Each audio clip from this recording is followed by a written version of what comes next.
रात के ठीक 12:07 पर नेहा की आंख अचानक खुल गई।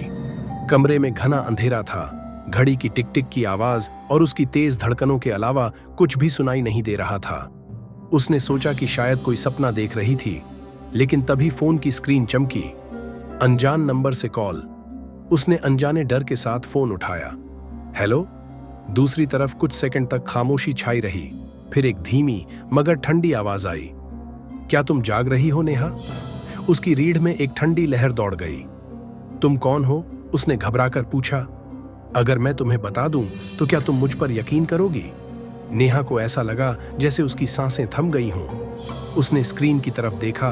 कॉल अब भी जारी था, लेकिन नेटवर्क सिग्नल गायब था। जैसे यह कॉल कहीं और से नहीं, बल्कि उसकी ही दुनिया के भीतर से आ रहा हो। अगले कुछ दिनों तक यह सिलसिला चलता रहा।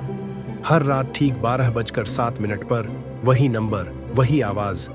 लेकिन अब बात सिर्फ कॉल तक सीमित नहीं रही। उसे दरवाजे पर हलचल सुनाई देने लगी। आईने में अजनबी प्रतिबिंब दिखने लगे। उसके कमरे में रखी चीजें अपने आप हिलने लगी। नेहा का दिमाग अब सवालों से भर चुका था। क्या यह सच में हो रहा है या सिर्फ मेरा भ्रम है? क्या यह कोई असली खतरा है या मैं पागल हो रही हूं? और फिर एक दिन उसने कॉल उठाया और आवाज ने सिर्फ इतना कहा, अगर तुमने सच जान लिया तो जिंदा नहीं बचोगी। क्या नेहा के साथ सच में कुछ हो रहा है या यह सब उसके दिमाग का खेल है? यह जानने के लिए कहानी को अंत तक देखिए, क्योंकि कभी कभी सबसे बड़ा डर वह होता है जो हमारे भीतर छिपा होता है। नेहा ने फोन पटक दिया। उसका दिल इतनी जोर से धड़क रहा था कि उसे लगा जैसे पूरा कमरा इसकी गूंज से भर गया हो। उसने गहरी सांस ली और खुद को समझाने की कोशिश की। यह सब सिर्फ मेरा वहम है। कोई मुझे डराने की कोशिश कर रहा है। लेकिन क्या यह सच में सिर्फ उसका भ्रम था?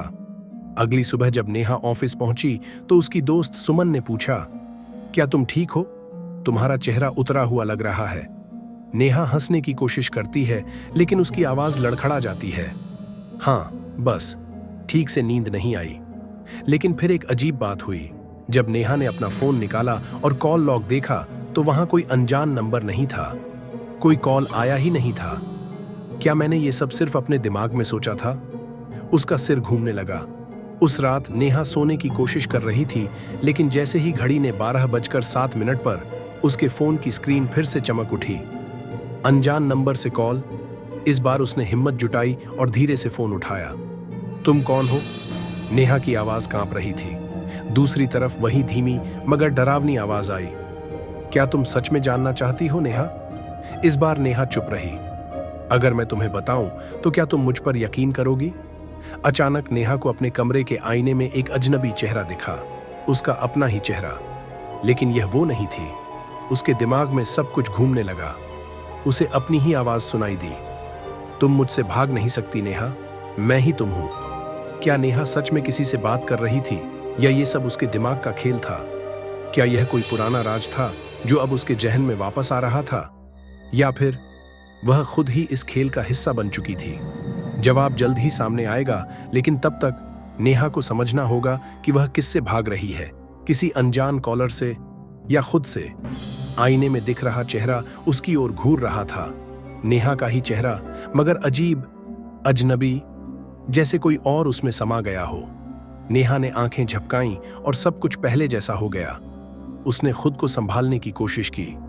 यह सिर्फ मेरा दिमाग खेल खेल रहा है। शायद थकावट की वजह से ऐसा महसूस हो रहा है। लेकिन मन में एक डर बैठ चुका था। अगली सुबह जब नेहा ऑफिस पहुंची तो उसकी दोस्त सुमन ने उसे फिर से रोका। नेहा, कल रात तुमने मुझे मैसेज किया था ना? नेहा चौंक गई। मैं? नहीं तो, मैंने तो रात भर किसी को कोई मैसेज नहीं किया। सुमन ने अपना फोन दिखाया। मैसेज में लिखा था, तुम मुझसे बच नहीं सकती सुमन, सच सामने आएगा। नेहा के हाथ पैर ठंडे पड़ गए। ये किसने किया? क्या वो सच में पागल हो रही थी? नेहा अब अपनी ही हरकतों पर शक करने लगी थी। कभी कभी उसे लगता कि वो कहीं और थी, लेकिन याद नहीं आता कि वहां क्यों गई थी। उसका फोन खुद ब खुद किसी को कॉल करने लगता, लेकिन उसे कुछ याद नहीं रहता। जब भी वो दर्पण में देखती, उसे अपनी ही आंखों में एक अजीब अंधेरा महसूस होता। इसी बीच एक नया कॉल आया। अब समय आ गया है। नेहा, तुम्हें याद तो आ रहा होगा। कौन हो तुम? नेहा चीख पड़ी। मैं वही हूं जिससे तुम भाग रही हो। या शायद जिससे तुम खुद को बचाना चाह रही हो। तभी नेहा की आंखों के सामने अतीत की एक धुंधली तस्वीर उभरने लगी। एक लड़की, खून से सना एक कमरा, एक फोन जो जमीन पर गिरा हुआ था और उसके अपने हाथ खून से लाल। नेहा जमीन पर गिर पड़ी। अब उसे सब याद आने लगा था। वो अनजान कॉलर कोई और नहीं बल्कि उसी का दूसरा रूप था। एक ऐसी सच्चाई जिसे उसने अपने ही दिमाग में दफना दिया था। लेकिन सवाल ये था, वो किसे मार चुकी थी? और क्या यह सिर्फ उसके दिमाग का खेल था या हकीकत? अब आगे क्या होगा? क्या नेहा सच का सामना कर पाएगी या फिर उसकी ही यादें उसे तबाह कर देंगी? जवाब जल्द ही सामने आएगा, क्योंकि सच से ज्यादा डरावना कुछ नहीं होता। नेहा के सिर में जोर का दर्द हुआ और उसकी आंखों के सामने अतीत की धुंधली परछाइयां साफ होने लगीं। वो अकेला कमरा, जमीन पर गिरा फोन, खून से सने उसके अपने हाथ। अब उसे सब याद आने लगा था। 3 महीने पहले नेहा की काउंसलिंग क्लिनिक में एक लड़की आई थी, रितिका। वो घबराई हुई थी, डरी हुई थी। उसने कहा था कि कोई उसे मारने की कोशिश कर रहा है, लेकिन कोई उसकी बात पर यकीन नहीं कर रहा। नेहा ने उसे समझाने की कोशिश की कि ये सब उसके दिमाग का वहम हो सकता है, लेकिन रितिका ने कहा था, अगर मैं मर गई तो मेरी आवाज तुम्हारे दिमाग में गूंजती रहेगी। और फिर कुछ ही दिनों बाद रितिका सच में मरी हुई पाई गई। नेहा ने इस हादसे को भुलाने की कोशिश की थी, लेकिन उसका दिमाग इसे भुला नहीं पाया। उसने खुद को समझाया कि वो इसकी जिम्मेदार नहीं थी, लेकिन उसका अवचेतन मन इस सच्चाई को मानने के लिए तैयार नहीं था। वो अनजान कॉलर कोई और नहीं बल्कि उसकी अपनी अवचेतन आत्मा थी, जो उसे सच्चाई याद दिला रही थी। नेहा को याद आया कि रितिका की मौत एक सुसाइड लग रही थी, लेकिन क्या सच में ऐसा था? उसने अपना लैपटॉप खोला और रितिका की केस फाइल निकाल ली। पोस्टमार्टम रिपोर्ट कहती थी कि उसने खुद को मारा, लेकिन कुछ चीजें मेल नहीं खा रही थीं। रितिका के फोन से कोई आखिरी कॉल नेहा को किया गया था, लेकिन नेहा को कभी वो कॉल नहीं मिला। रितिका का शव उसके घर के बाथरूम में मिला, लेकिन पुलिस रिपोर्ट कहती थी कि कोई जबरन उसके घर में घुसा था। उसकी मौत से कुछ दिन पहले ही उसने नेहा के नाम पर एक डायरी लिखी थी। तो क्या रितिका की मौत कोई मर्डर थी? और अगर हाँ, तो उसका असली कातिल कौन था? नेहा ने रितिका की डायरी पढ़नी शुरू की। उसके आखिरी पन्ने पर लिखा था, अगर मुझे कुछ हो जाता है तो इसका जिम्मेदार वो इंसान होगा जिससे मैं सबसे ज्यादा डरती हूं। और ठीक उसके नीचे एक नाम लिखा था, राहुल वर्मा। राहुल रितिका का बॉस था, एक नामी बिजनेसमैन। रितिका ने एक दिन बताया था कि उसने अपने ऑफिस में कुछ गलत होते देखा था। शायद यही उसकी मौत की वजह बनी। अब नेहा को समझ आ गया था कि उसका डर, उसकी बेचैनी, ये सब सिर्फ उसका दिमाग नहीं कर रहा था। रितिका उसे सच्चाई बताना चाहती थी और अब वो ये सच दुनिया के सामने लाने वाली थी। नेहा ने राहुल के बारे में छानबीन शुरू की और पुलिस को सबूत सौंपे। कुछ ही हफ्तों बाद नए सबूतों के आधार पर राहुल को गिरफ्तार कर लिया गया। जांच में पता चला कि रितिका उसकी कंपनी के कुछ गैर कानूनी कामों के बारे में जान चुकी थी। जब उसने सच बोलने की कोशिश की तो उसे चुप करा दिया गया। अब रितिका को इंसाफ मिल चुका था, सब कुछ ठीक हो गया था। नेहा अब रातों को सुकून से सो सकती थी, लेकिन फिर भी एक सवाल बाकी था, क्या वो कॉल्स वाकई सिर्फ उसके दिमाग का खेल थे? एक रात नेहा ने अपने फोन के पुराने वॉइस मेल चेक किए। एक अनसुना मैसेज पड़ा था जो रितिका की मौत वाली रात को रिकॉर्ड हुआ था। नेहा ने कांपते हाथों से प्ले बटन दबाया। नेहा, मुझे बचा लो, वो आ रहा है, वो मुझे मार डालेगा। रिकॉर्डिंग अचानक कट गई।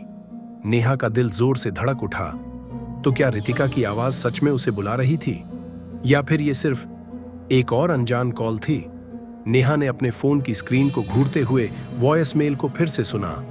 रितिका की घबराई हुई आवाज उसके कानों में गूंज रही थी।